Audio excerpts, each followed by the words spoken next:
तमेव विदित्वाति मृत्युमेति नान्यः पन्था विद्यते अयनाय नान्यः पन्था विद्यते अयनाय। इस वैदिक मंच पर विराजमान मेरठ की विभिन्न आर्य समाजों से पधारे हुए अग्नि की मशाल को, अग्नि की ज्योति को प्रकट करने वाले, उसको ध्वनि देने वाले, वर्तमान में मेरे पीछे उपस्थित समस्त पुरोहित वर्ग, आर्य समाज के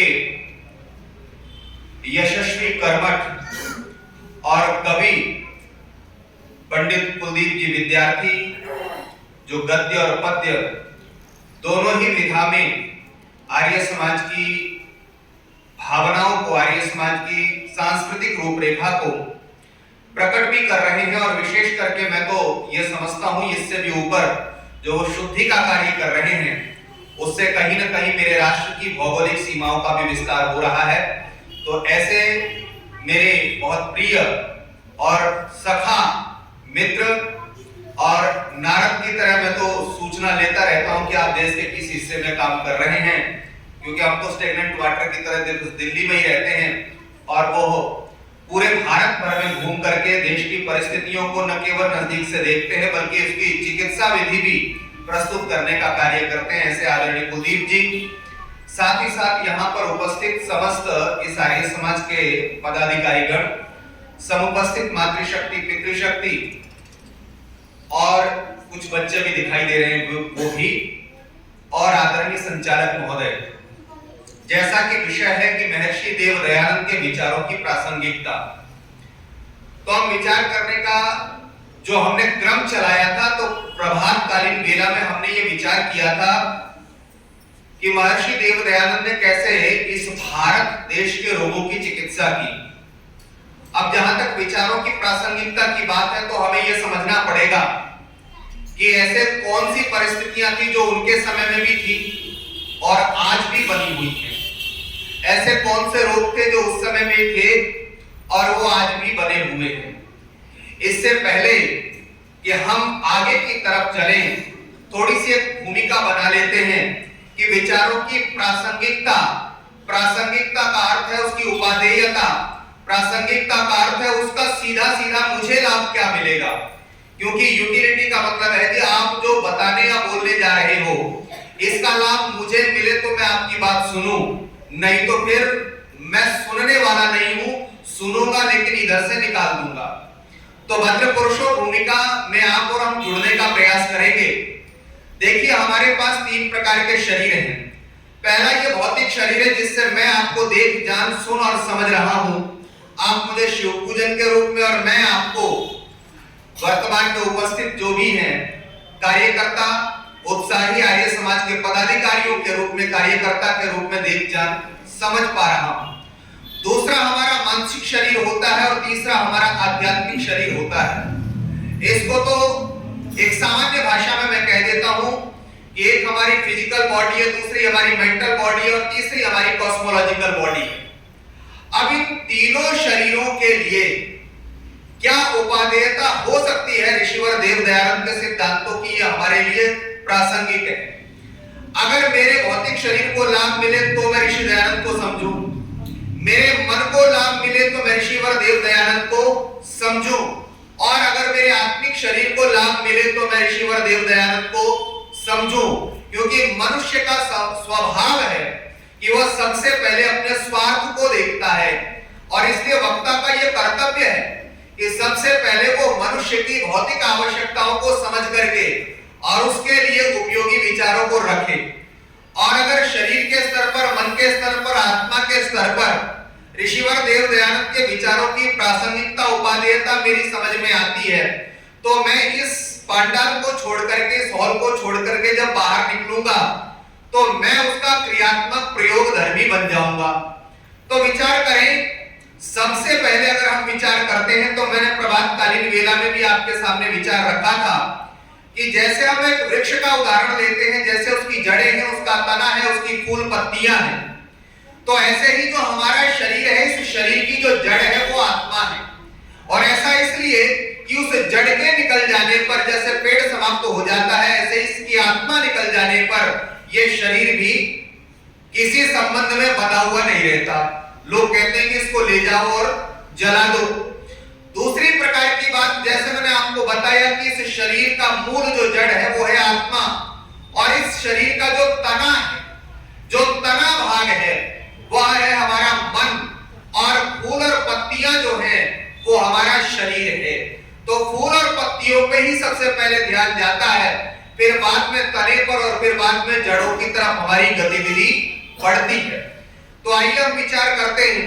ऋषिवर देवदयानंद ने सबसे पहले अगर बात करें आत्मा की, तो इस आत्मा को लेकर के थोड़ा सा विचार करेंगे, ज्यादा नहीं, क्योंकि आप स्वयं सुविज्ञ हैं और स्वाध्यायशील पाठक हैं।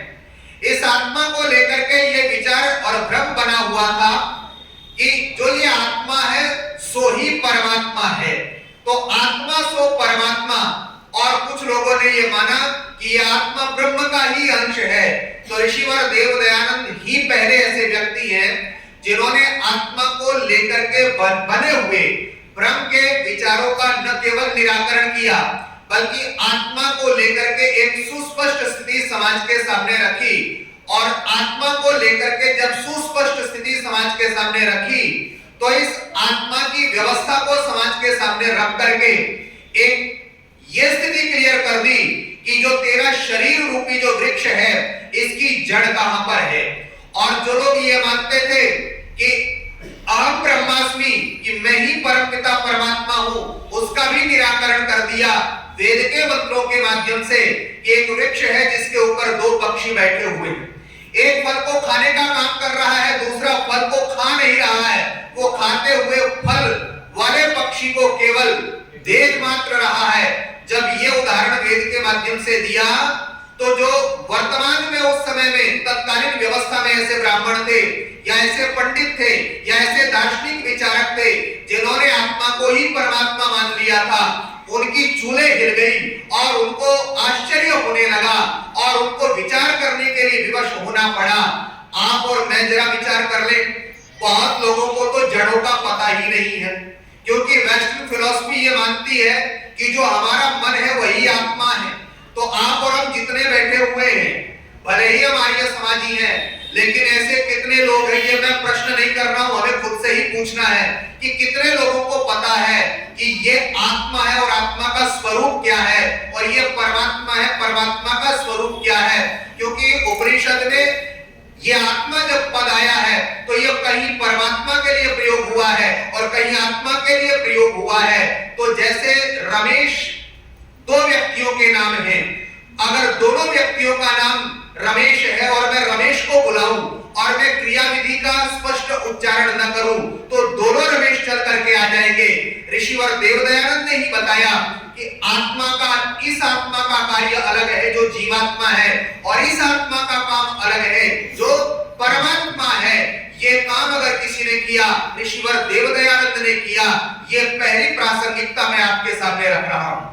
अब आ जाइए मन के ऊपर। इस मन को लेकर के सेमेटिक संप्रदायों के अंदर इतना बड़ा जंजाल है कि कोई कुकर्म या पाप मैं नहीं कर रहा हूं, बोले ये शैतान करवा रहा है। शैतान कौन है? तो ये ठीक ऐसा समझना चाहिए जैसे अद्वैत वेदांत के अंदर माया की व्यवस्था कर दी, बोली माया ही जीव को भटकाने का काम करती है। और उस समय के जो प्रसिद्ध संत थे शंकराचार्य, मैं उनके ऊपर टिप्पणी नहीं कर सकता, वास्तव में वो अद्भुत विद्वान थे। अगर उन्होंने तात्कालीन व्यवस्था के तहत माया का सिद्धांत दिया, तो मैं ये मानता हूं कि वास्तव में उस माया के सिद्धांत से उन्होंने बौद्ध मत का खंडन किया, लेकिन अंततः वो माया पर टिके रहे। माया के विषय में उन्होंने कह दिया कि दो प्रकार के ईश्वर हैं, एक ईश्वर सोपाधिक ईश्वर है जो माया से जुड़ा हुआ है, और एक माया से छिन्न है, माया से अलग है, बोले ये ब्रह्म है। यहां भी भ्रांति खड़ी हो गई, और जब ये भ्रांति खड़ी हो गई तो वेदांतियों ने ये कह दिया, क्या ब्रह्म सत्यम जगत मिथ्या, अर्थात में दिखने वाले जितने भी मनुष्य हैं और ये प्रकृति है, मैं इसको नहीं मानता, मैं केवल ब्रह्म को ही मानता हूं। ध्यान करना, ये इतना बड़ा आघात हुआ, ये प्रासंगिकता इसलिए बता रहा हूं। सुबेरे भी मैंने कहा था, दो प्रकार की धाराएं देखने को मिलती हैं। एक हिमालय की चोटी पर बैठ करके साधना कर रही है और एक धारा भगत सिंह के तुल्य राष्ट्र की शक्तियों, राष्ट्र को पराधीन करने वाली शक्तियों से लोहा ले रही है। दयानंद वह व्यक्ति है जिसने ब्रह्म के भी यथार्थ स्वरूप को रखा। दयानंद वह व्यक्ति है जिसने प्रकृति यानी व्यवहारिक जगत की सत्ता के भी यथार्थ स्वरूप को रखा और जब यथार्थ स्वरूप को रखते हुए अपने विचार किया कि मन की सत्ता को भी ईश्वर देव दयानंद ने स्पष्ट किया और ये बताया कि मन क्या है, अंतःकरण चतुष्टय यानी आत्मा का साधन है। ऋषिवर देव दयानंद बताते हैं हम शरीर रूप में दो प्रकार के करणों का प्रयोग करते हैं। ध्यान करना जी, एक है अंतःकरण और एक है बाह्यकरण। अंतःकरण का प्रयोग आत्मा करता है और बाह्यकरण जिनसे हम संसार के व्यवहारिक कार्यों का संपादन करते हैं। इसलिए अहम ब्रह्मास्मि कह देने से न तो मैं ब्रह्म बन जाता और ध्यान कीजिए केवल और केवल अपनी सत्ता को मानना और इस जगत की सत्ता को न मानना, ये बहुत बड़ा भ्रम बना हुआ था। अब आते हैं तीसरा जो मुझे और आपको दिखाई दे रहा है। भाई वेदांतियों ने तो कह दिया कि संसार नहीं है। ऋषिवर देव दयानंद उस समय तात्कालीन ऐसे दार्शनिक संत हैं जिन्होंने इस वर्तमान संसार की सत्ता को न केवल स्वीकारा बल्कि तथ्यों के आधार पर, प्रमाणों के आधार पर सत्य करके लोगों को दिखाया और ये बहुत बड़ी विशेषता थी। यानी त्रैतवाद ऋषिवर देव दयानंद का वो सिद्धांत है जिस त्रैतवाद के आधार पर उस समय हिमालय की ओर गमन करने वाले, बीच में मध्यकाल जो आया, बौद्ध काल जब आया तो नौजवान लड़के और लड़कियां पीले वस्त्र पहन करके, गेरुए वस्त्र पहन करके, ध्यान करना, मठों में जा रहे थे। आने वाले विदेशी आक्रांताओं की शक्तियों को नहीं पहचान पा रहे थे और ध्यान कीजिए पत्नी से जड़ा सा झगड़ा हो गया। पति धमकी क्या देता था, मैं संन्यास ले लूंगा। और ध्यान कीजिए नौजवान लड़कियां भी मठों की ओर गमन कर रही थी। ये व्यवस्था बन चुकी थी। बाल विधवाएं जो जा करके मंदिरों के अंदर बैठ जाया करती थी। ऋषिवर देव दयानंद ने त्रैतवाद के आधार पर जब जगत की व्यवहारिक सत्ता को रखा तो ध्यान कीजिए उस समय लोगों को ये अनुभव में आया कि भाई जितना सत्य परमात्मा है उतना ही सत्य व्यवहारिक जगत भी है। इसलिए आप संन्यास ले, लेकिन कब ले, जब आप गृहस्थ आश्रम को अच्छी प्रकार से जी चुके हो। तो इसलिए ऋषिवर देव दयानंद का त्रैतवाद के सिद्धांत को भी मैं उनके 3 प्रमाणों के आधार पर आपको कहना चाहूंगा। इस संसार के बनने के 3 कारण ऋषिवर देव दयानंद ने रखे। हालांकि ये दर्शनों से आप भी जानते हैं और हमारे विद्वान लोग बैठे ये भी जानते हैं। ध्यान कीजिए 2 प्रमाण, 2 कारण संसार के बनने के। पहला है निमित्त कारण और दूसरा है, बोलिए जी, उपादान कारण। उस समय के तत्कालीन दार्शनिकों ने बोले परमात्मा ही संसार का निमित्त और उपादान कारण है। उपादान कारण भी परमात्मा को बना दिया। उदाहरण दिया कि जैसे मकड़ी अपने शरीर से जाला बनाती है, ऐसे ही परमात्मा अपने भीतर से संसार की रचना करता है। लेकिन वो भूल गए कि मकड़ी का शरीर जो है वो जड़ पदार्थ है। वो भूल गए कि आत्मा अलग पदार्थ है। अगर मकड़ी के शरीर से आत्मा निकल जाए तो क्या मकड़ी अपने शरीर में से जाला बना सकती है? इसका मतलब आत्मा अलग सत्ता है और मकड़ी का शरीर यानी प्रकृति अलग सत्ता है। तो उदाहरण लेते हैं कि संसार को बनाने वाला परमपिता परमात्मा निमित्त कारण है। किसकी सहायता से बनाया? बोले प्रकृति की सहायता से बनाया। वो मटेरियल कॉज है यानी उपादान कारण है। लेकिन ऋषिवर देव दयानंद एक और कारण देते हैं जिसको वो साधारण कारण कहते हैं। इस साधारण कारण की तरफ दार्शनिकों का विचार नहीं गया था। इसको भी एक उदाहरण से समझते हैं। ध्यान कीजिए पिता और पुत्र के बीच में हम निमित्त कारण लगाएंगे या हम उपादान कारण लगाएंगे। समय की मर्यादा में मैं विषय को संक्षिप्त करने का प्रयास करूंगा। ध्यान कीजिए पिता और पुत्र के संबंध में न निमित्त कारण आता है और न उपादान कारण आता है। अगर हम निमित्त कारण कहें तो जैसे परमपिता परमात्मा प्रकृति को बनाता है और प्रकृति के हर कण पर अधिकार रखता है, उसकी व्यवस्था को अपने अनुसार चलाता है, तो ध्यान कीजिए एक पिता पुत्र को पैदा जरूर करता है लेकिन पुत्र के मन में क्या चल रहा है क्या पिता को पता है क्या जी? इसलिए निमित्त कारण तो वो ठहरता नहीं। अब उपादान कारण पर आ जाते हैं।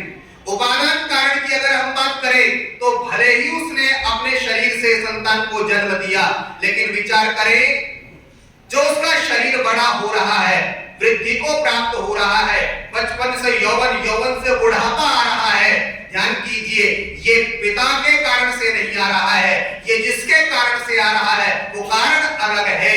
तो अब प्रश्न आया कि यह कौन सा कारण है? तो ऋषिवर देवदयानंद कहते हैं पिता और पुत्र के बीच में साधारण कारण है। ये विशेषता है उनके विचारों की प्रासंगिकता की। लोग प्रायः कहा करते हैं कि ऋषिवर देवदयानंद का व्यक्तित्व कैसा है, तो मैं हमेशा कहता हूं ध्यान कीजिए जी, मेरा और आपका शरीर बाहरी रूप से लिटरेचर है, क्या है जी? साहित्य है। साहित्य सबको समझ में आता है, कहानी सुनाइए सब रोचकता से सुनते हैं, लेकिन जैसे ही बारी आती है गणित की, जैसे ही घंटा बजता है गणित का, तो बच्चों के दिमाग शून्य होने शुरू हो जाते हैं। अब तो जो सामने बैठे हुए हैं बस वही, या जिन्होंने पूर्व अभ्यास किया है वही, गणित आसानी से समझ में आने वाला विषय नहीं है, समझने का प्रयास करते हैं। मेरा और आपका शरीर बचपन, बचपन और बुढ़ापे से बंधा हुआ है, ये लिटरेरी परिवर्तन है, लेकिन जब शरीर को अंदर से खोल करके देखा जाता है तो वहां ग्रामर है, वहां पर गणित है। और ऋषिवर देवदयानंद वो व्यक्ति हैं, वो जितनी सुंदर व्याख्या साहित्य की करते हैं, अर्थात शरीर के बाहरी स्वरूप की करते हैं, उतनी ही सटीक, उतनी ही सहज, उतनी ही सरल व्याख्या वो शरीर के भीतर की करते हैं। और जब ऋषिवर देवदयानंद शरीर के भीतर की व्याख्या करते हैं तो मुझे बड़ा आश्चर्य होता है। मैं कालिदास को पढ़ करके भाव विभोर हो जाता हूं, लेकिन कालिदास के पास वो ज्ञान नहीं है कि वो आत्मा के अंतःकरण के साधन को समझा देवे। तो छठे, सातवें, आठवें समोल्लास के अंदर, नौवें समोल्लास के अंदर ऋषिवर देवदयानंद ने भीतर की व्यवस्था क्या है इसको इतने सुंदर, सरल और सहज भाव से समझा दिया। निवेदन करना चाह रहा हूं, उस समय लोग मन की स्थिति को, उस समय लोग मन की प्रवृत्ति को नहीं जानते थे, इसलिए लोग मन की सत्ता को स्वीकार न करने के कारण न जाने देश का कितना बड़ा हिस्सा गंवा बैठे। आज भी मैं ये कहना चाहता हूं, हमने मन की प्रवृत्ति को नहीं समझा, इसलिए जितनी मल्टीनेशनल कंपनियां हैं, कल परसों एक मित्र मुझसे चर्चा कर रहे थे, वो कहने लगे भाई ये वामपंथी जो हैं, ये जो कम्युनिस्ट लोग हैं, ये ऐसा क्या विचार करते हैं कि हर जगह लोगों के मन पे प्रभाव कर देते हैं। तो मैंने उनसे कहा ध्यान कीजिए, वामपंथियों की एक विशेषता है, वो मानसिक रूप से बहुत सोचने का काम करते हैं और मन की एक प्रवृत्ति है जी। मैं हिंदुओं और आर्यों आपको कहना चाहता हूं, मन की एक प्रवृत्ति है कि वह सबसे पहले अगर पिता है तो पुत्र पे अधिकार करना चाहता है, पति है तो पत्नी पे अधिकार करना चाहता है, पत्नी है तो पति पे मन ही मन अधिकार चाहता है। पुत्र भी जैसे जैसे बड़ा होता है चाहता है कि वो दिन कब आएगा जब मैं पिता पर अधिकार कर लूं। और अधिकार करने के लिए ऐसा नहीं, मन में वो विचार बड़े होते हैं और खड़े होते हैं। ऋषिवर देवदयानंद की विशेषता है, उन्होंने मन की सत्ता को जब खोल करके हमारे सामने रखने का प्रयास किया तो वामपंथियों की जो मैं विशेषता आपको बता रहा था, बड़ा बनने की चाह, बड़ा बनने का विचार हमारे भीतर जो प्रकट होता है, इस अति महत्वाकांक्षा को ही हम ये कहते हैं, ये अति महत्वाकांक्षा में युद्ध की ओर ले जाने का कार्य करती है। वामपंथियों की विशेषता ये है, वो मन पर सबसे ज्यादा विचार करते हैं। सर्वाधिक लेख दुनिया में अगर किसी ने लिखे तो वो वामपंथियों ने लिखे हो 19वीं शताब्दी के अंदर। आपका ऋषिवर देवदयानंद सरस्वती, समय कम मिला, 5000 पुस्तकों का निचोड़ लिखा और दुनिया के लोगों, मैं ये मानता हूं, अगर संसार के साहित्यों को हटा दिया जाए और केवल एक तरफ सत्यार्थ प्रकाश को रखा जाए, 19वीं शताब्दी के जितने बड़े बड़े ग्रंथ लिखे गए, पहला मैं बताता हूं दास कैपिटल, कार्ल मार्क्स ने लिखी थी, कितना बड़ा उसने लोगों के मन में परिवर्तन किया, पूरा यूरोप और पूरा एशिया। और दूसरी एक पुस्तक थी डार्विन का सिद्धांत, उस पुस्तक का नाम मुझे स्मरण नहीं आ रहा है, उसने कितना बड़ा लोगों के मन पर परिवर्तन किया। और तीसरी पुस्तक रोमिया रोला कहते हैं कि अगर कोई तीसरी पुस्तक उस समय कोई लिखी गई थी मन की चिकित्सा के लिए, तो उस पुस्तक का नाम था जी, क्या बोलो, सत्यार्थ प्रकाश। और सत्यार्थ प्रकाश का मैं दुर्भाग्य मानता हूं, उस समय इंग्लिश में अगर ट्रांसलेशन हुआ होता तो निश्चित रूप से पूरे यूरोप के अंदर खलबली आती। यह हमारा दुर्भाग्य रहा और आज भी मैं इस चीज को कभी कभी स्वीकार करता हूं। आर्य समाज के विद्वान अगर इंग्लिश के अंदर बोलना प्रारंभ कर दे तो दो जगह के नाम मैं कहता हूं, इटली में आज भी लिटरेचर जिंदा है और एक फ्रांस के अंदर आज भी लिटरेचर जिंदा है। अगर यह वैदिक साहित्य अंग्रेजी और फ्रेंच के अंदर वहां पहुंचना शुरू हो जाए तो ऋषिवर देव दयानंद के सिद्धांतों की प्रासंगिकता कितनी ज्यादा बढ़ जाएगी आप कल्पना नहीं कर सकते। इतनी महत्वपूर्ण शक्ति ऋषिवर देव दयानंद की है।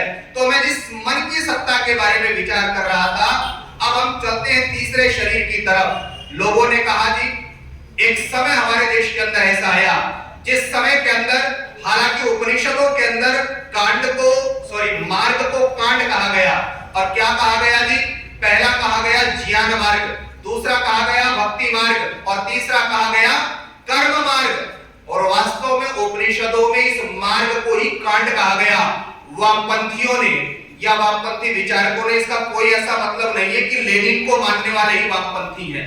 मैंने सुबह भी आपसे निवेदन किया था, मेरे और आपके मन में जो सिद्धांत पक्ष है और क्रियात्मक पक्ष का अगर मुझे नहीं पता है तो मैं अपने आप को वामपंथी मानने के लिए स्वतंत्र हूं। अब इसको भी आप एक सामान्य उदाहरण से समझिए। ये मेरा राइट हैंड और ये मेरा लेफ्ट हैंड है। जो लोग क्रिकेट खेलने के अभ्यासी होंगे, कभी कभी हालांकि हम खेलते राइट हैंड से हैं, अगर हम लेफ्ट हैंड से खेलना शुरू करें तो कई बार दूसरी तीसरी बॉल पे लेफ्ट हैंड से बड़ा लंबा छक्का जाता है। प्रैक्टिस हमारी होती नहीं, लेकिन वो एक छक्का इतना लंबा चला गया तो हम ये कल्पना कर लेते हैं कि वास्तव में मेरा लेफ्ट हैंड भी बहुत, लेकिन सत्यता ये है कि लेफ्ट हैंड में उतनी एक्सपर्टीज नहीं है। एक्सपर्टीजनेस तो राइट हैंड के अंदर ही है। इसलिए ये दो विचारधाराएं इस बात पे आधारित हैं कि जो लेफ्टिस्ट विचारधारा है वो किसी सिद्धांत को नहीं मानती, आपके ही सिद्धांत को पकड़ करके वो आपको काटना शुरू कर देते हैं, उनके तर्क कुतर्कों में बदल जाते हैं। आपकी ही बेटी, आपकी ही संतान, जब आप अपनी बेटी से कहते हैं बेटा कपड़े तो थोड़ा ठीक से पहन लो, आप पिता हैं, आर्य समाज के कार्यक्रम से होके गए हैं, बेटी तुरंत कहती है पिताजी ये तो फैशन है। आप तर्क देंगे वो कुतर्क देगी। आप ही का बेटा, आप उससे कहेंगे बेटा शराब नहीं पीनी चाहिए, बेटे का कुतर्क क्या आता है, पिताजी कभी कभी ही तो पीता हूं। अब आप बताइए ये तर्क है या कुतर्क है? आपके घर में आपके सामने ही एक आपका ही अंश कम्युनिस्ट बनकर के आप ही को उपदेश देता है। आप सोचते हैं जस्ट ए फैशन और आप उसके तर्कों के सामने हथियार डाल देते हैं। तो मैं ऋषिवर देव दयानंद के सिद्धांत को आपके सामने रखना चाहता हूं। ऋषिवर देव दयानंद ने इसका भी निदान दिया, और क्या निदान दिया तो आर्यों में आपसे कहूं, उन्होंने सबसे पहले बड़ी महत्वपूर्ण चीज ज्ञान मार्ग के लिए आपको और हमको बड़ा महत्वपूर्ण ग्रंथ दिया, ऋग्वेदादि भाष्य भूमिका और सत्यार्थ प्रकार। दूसरा उन्होंने भक्ति मार्ग के लिए आपको और हमें बड़ा महत्वपूर्ण ग्रंथ दिया जिसको हम कहते हैं पंचमहायज्ञ विधि। और तीसरा उन्होंने कर्म मार्ग के लिए, जिसको आप कर्म कांड कह सकते हैं, एक बहुत बढ़िया व्यवस्था का ग्रंथ दिया जिसका नाम बोलो क्या है जी, संस्कार विधि। और ये कितना प्रासंगिक है, दुनिया के तत्व मीमांसकों को, दुनिया के दार्शनिकों को मैं उस समय फेल मान लेता हूं जब मैं ये देखता हूं लेनिन उसने भाई ज्ञान के लिए क्या दिया, कर्म के लिए क्या दिया, और ध्यान कीजिए उसने उपासना के लिए क्या दिया। तो मैं पाता हूं कि लेनिन हो या स्टालिन हो या कार्ल मार्क्स, उन्होंने ज्ञान मार्ग तो दिया है लेकिन कर्म मार्ग इतना हिंसा से भरा हुआ दिया है। कार्ल मार्क्स ये कहता है अगर आपकी बात या आपकी व्यवस्था को राजा स्वीकार नहीं करता है तो आप खूनी क्रांति कीजिए और उस क्रांति में आप अपनों को भी मत बख्शिए। ध्यान कीजिए रसिया के अंदर जो क्रांति हुई उसमें न जाने कितने निरपराध लोग मारे गए। जब इसी प्रश्न को लेकर के मैं ऋषिवर देव दयानंद के पास आता हूं तो कर्म कांड की विशेषता क्या है, ज्ञान मार्ग को या ज्ञान कांड के सूक्ष्म पक्ष को स्थूल रूप से रखने का कार्य बोलो क्या करता है, कर्म मार्ग या कर्म कांड करता है। मैंने स्वामी दयानंद सरस्वती से ये जानने का प्रयास किया कि ऋषिवर देव दयानंद जो चीज आप कह रहे हैं दार्शनिक रूप से ये संसार में यथार्थ रूप में कैसे प्रकट होगी। तो उन्होंने मुझे और आपको संस्कार विधि दी, और संस्कार विधि की ऊहा कहां से शुरू होती, ध्यान करना। जब आपका और हमारा विवाह होने चला तो हमने क्या विचार किया जी, अगर मैं सिंगल वर के रूप में विचार करूं कि वाकई सबसे सुंदर कन्या मिलनी चाहिए। और अगर मैं वधू हूं तो मैं ये विचार करती हूं कि मुझे दुनिया का सबसे सुंदर बोलो वर मिलना चाहिए। लेकिन मैं वर और वधू दोनों से पूछना चाहता हूं, अरे वर और वधू बनने से पहले क्या आपने कोई ऐसा ग्रंथ, क्या आपने कोई ऐसी पुस्तक पढ़ी है कि सुंदर सुशील शिष्ट वर का चयन कैसे किया जाए, सुंदर सुशील और शिष्ट वधू का चयन कैसे किया जाए? तो ध्यान करना, कुंडली देख करके कुंडल में से सांप ही निकलेंगे। ऋषिवर देव दयानंद ने बढ़िया वर वधु के चयन के सारी प्रक्रिया और व्यवस्था दी है। विवाह करने वालों, जब संसार का भोग करने की इच्छा हमें हो तो ऋषिवर देव दयानंद का कर्म कांड का ग्रंथ, जिसको हम संस्कार विधि कहते हैं, उसे जरूर पढ़ लेना चाहिए। आइए थोड़ा और यथार्थवादी होता हूं। अब ये तो वर और वधु हैं, मैंने होने वाले ससुर से पूछा कैसी बहू चाहिए? इसने कहा जी बहू बढ़िया चाहिए जो सेवा करे। मैंने कहा क्या आपको पता है बढ़िया बहू लाई कैसे जाती है, बढ़िया बहू का चयन कैसे किया जाता है? इसने ठीक वही बात कही जैसा हम किसी की मौत में जाके कह देते हैं, क्या ऊपर वाले की ऐसी ही मर्जी थी। ध्यान कीजिए, विचार कर लेना। ऋषिवर देव दयानंद होने वाले समधियों का भी उपचार करते हैं कि अगर सही समधि बनना है और आगे की अवस्था में प्रसन्न रहना है तो आप कैसी वर और कैसी वधु का चयन करें। बाद का बुढ़ापा बिगड़ने से बचने की गारंटी अगर कोई दे रहा है तो बोलो कौन दे रहा है? ऋषिवर देव दयानंद। चलिए जी, अब ये पति पत्नी हो गए। पति पत्नी बनने के बाद में क्या इच्छा उत्पन्न होती है? हमारे घर में सुंदर सुशील संतान का जन्म हो। यहां भी मैं एक बात थोड़ा सा विषय को हटा करके कह देता हूं। मैं एक मेडिकल साइंस की जर्नल रिपोर्ट्स पढ़ रहा था। मेरी माताओं, मैं संकेत आपकी तरफ कर रहा हूं, लेकिन जिम्मेदार हमारा पुरुष समाज भी है।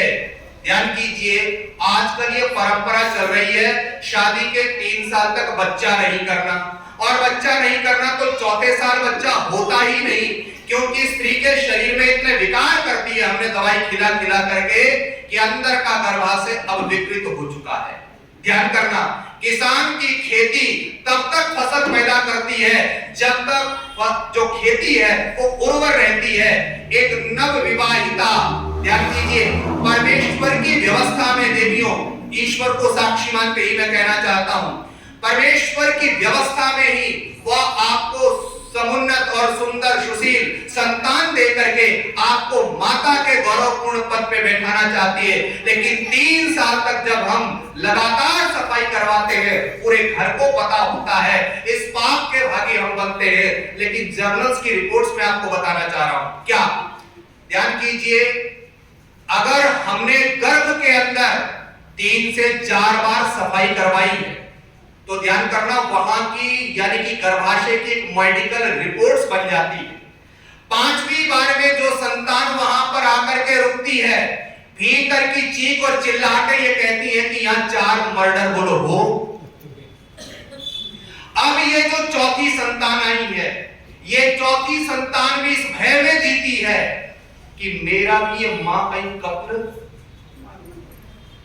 अब बताओ, जिसको मां के पद पर शास्त्र और ऋषिवर देव दयानंद बैठाना चाहते हैं, वो मां के पद को खो करके कत्लेआम करती है। खुद ही तो जाती है डॉक्टर के पास और डॉक्टर तैयार है संडासी लेकर के उस बच्चे का कत्ल करने के लिए।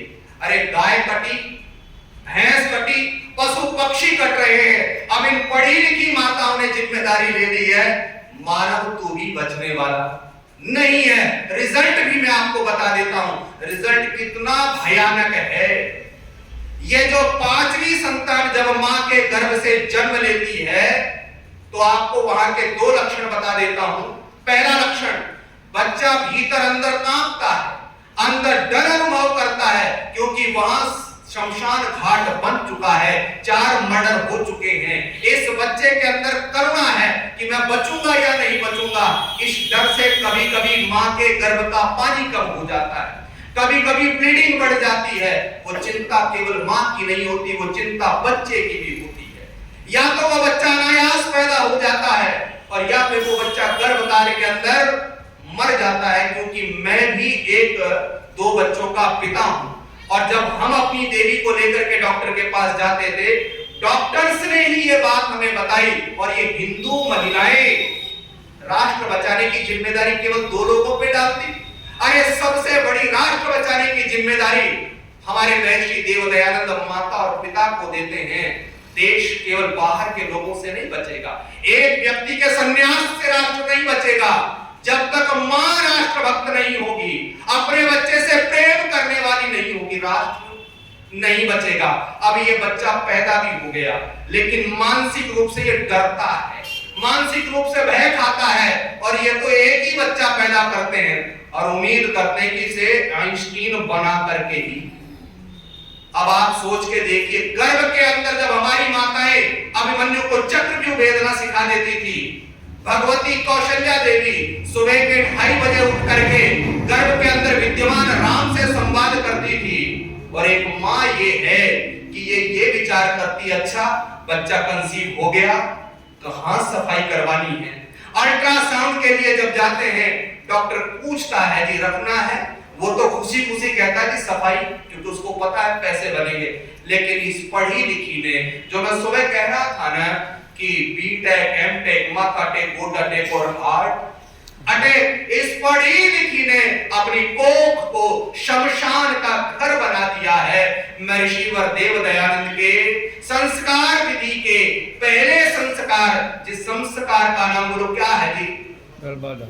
माताओं आप भी सुन लीजिए, जो पिता है वो भी सुन लीजिए। गर्भाधान संस्कार को एक बार पढ़ना। और हमारे आदरणीय पंडित कुलदीप जी विद्यार्थी, इन्होंने कई परिवारों में जाकर के प्रेरणा दी, और उस प्रेरणा का परिणाम ये हुआ कि वहां स्वस्थ और समुन्नत संतानें पैदा हुई हैं। गर्भकाल में मरने वाले बच्चों का दोष अगर आप चरक से पूछेंगे तो माता और पिता पे जाता। परम पिता परमात्मा गर्भ के बच्चे के प्राणों का हरण बिल्कुल नहीं करता। अरे वो तो जीवन देने के लिए बैठा हुआ है।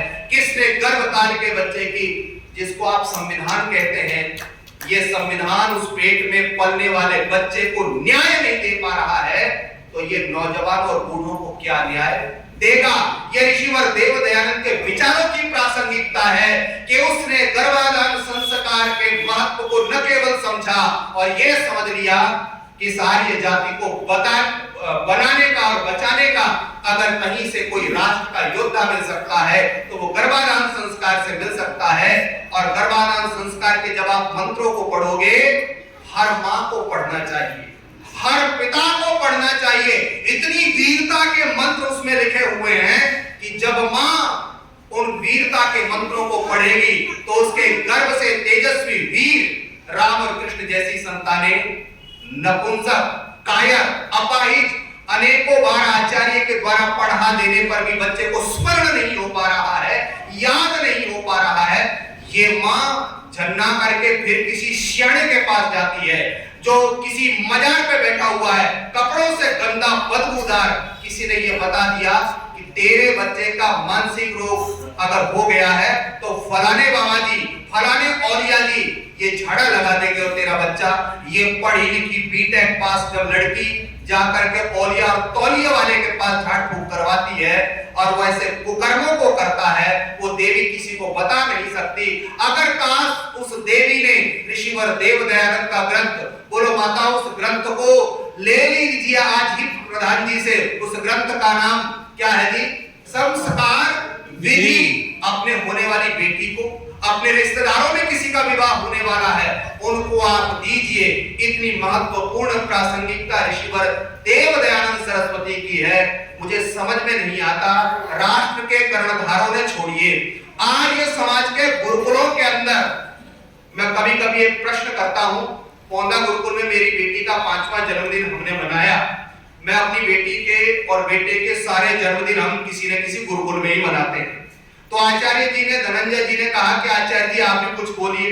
मैं अब तक यजमान था और सोमदेव जी हमारे यज्ञ के ब्रह्मा थे।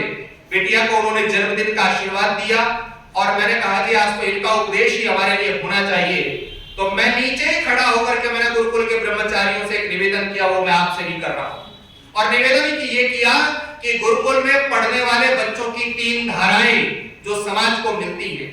जो गुरुकुल में पढ़ने वाला बहुत ज्यादा इंटेलिजेंट होता है, वेदों को याद कर लेता है, अष्टाध्यायी महाभाष्य पूरा पढ़ लेता है, वो इतना पढ़ता है कि नेट निकाल करके संस्कृत का प्रोफेसर दिल्ली यूनिवर्सिटी में लग जाता है। उसके बाद किसी आर्य समाज के कार्यक्रम में वो कभी नहीं जाता।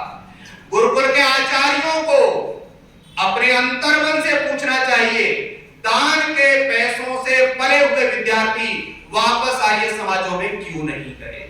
दूसरी धारा, ये बहुत इंटेलिजेंट तो नहीं थे, लेकिन ये औसत स्तर के थे और ये लोग पंडिताई के काम में, पौरोहित्य कर्म में निकल गए। मैंने एक बार निवेदन किया, सत्यवीर जी गाजियाबाद के आर्य समाज के केंद्रीय सभा के प्रधान जी हैं, वहां पर एक श्रद्धानंद जी भी हैं, हमारा परिचय कम था। उन्होंने कहा जी कि आर्य समाज के उत्सव में अधिक से अधिक लोग कैसे आएंगे। मैंने कहा गाजियाबाद और एनसीआर के अंदर जितने पुरोहित हैं, सबसे पहले आप उनकी मीटिंग बुलाइए और आप उनका सम्मान कीजिए और एक एक पुरोहित को आप कहिए 10-10 व्यक्तियों को लेकर के आना है। ये पुरोहित आर्य समाज से लेते 1 रुपया नहीं है, लेकिन काम ऋषिवर देव दयानंद का करते हैं। आप आर्य समाज के पुरोहितों को बुला करके सम्मानित कीजिए।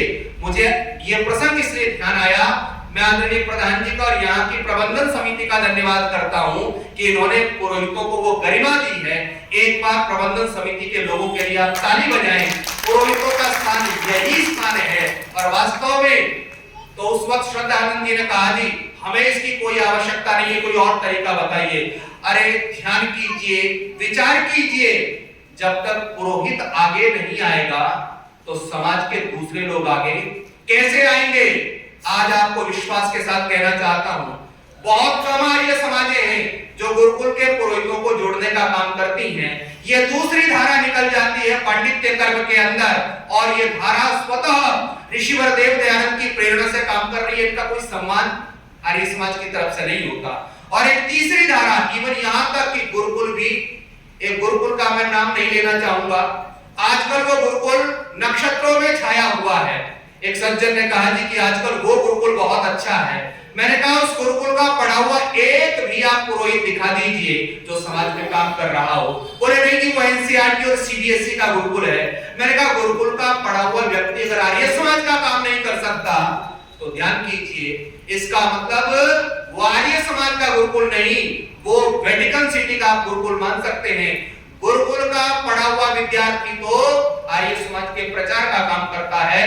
और तीसरी धारा के बारे में मैं बता देता हूं। तीसरी धारा कौन सी है? गुरुकुल के पढ़े हुए में पहले तो पढ़ लिख करके प्रोफेसर लग गए और दूसरे इस कर्म में आ गए। एक तीसरी धारा है जो गुरुकुल से निकले, संस्कृत की समाज में पूछ नहीं है, पांडित्य कर्म में वो निष्णात नहीं है, लेकिन इस बच्चे के अंदर भी, इस गुरुकुल के पढ़े हुए व्यक्ति के अंदर भी एक भावना हिलोरे मारती है, क्या? गुरुकुल खोलने की। लेकिन मैं कई बार गुरुकुल के आचार्यों को देखता हूं, मदरसे तो खोलते जा रहे हैं। अरे गुरुकुल के विद्यार्थियों को बुला करके प्रशिक्षण दीजिए, किराए पे गुरुकुल चलाइए। जब किराए पे मदरसा चल सकता है तो क्या गुरुकुल नहीं खोल सकते? लेकिन हमने ये विचार नहीं किया। ऋषिवर देव दयानंद की प्रासंगिकता थी कि ज्ञान मार्ग, कर्म मार्ग और उपासना मार्ग मिलेंगे तो राष्ट्र का, समाज का उत्थान और निर्माण होगा। अगर ये मार्ग नहीं मिलेंगे, ज्ञान मार्ग ही एक तरफ चल रहा है, जो प्रोफेसर लग गया वो कभी भी इन पुरोहितों को बुला करके, मैं स्वतः प्रश्न ही छोड़ रहा हूं, मुझे तो आज तक गुरुकुल के पढ़े हुए किसी प्रोफेसर ने आदरणीय पंडित जी को भी शायद नहीं बुलाया हो, कुलदीप विद्यार्थी जी को भी। उन प्रोफेसरों के सामने ये प्रश्न रखता हूं, क्या गुरुकुल के ब्रह्मचारियों को जो पुरोहित का कार्य कर रहे हैं, क्या आपके घर को कोई यज्ञ करवाने नहीं आ सकते? और अगर आ सकते हैं तो आपको बुलाने का कार्य करना चाहिए। और दूसरी धारा के विषय में मैं कहूंगा, ये तो ज्ञान मार्ग की है।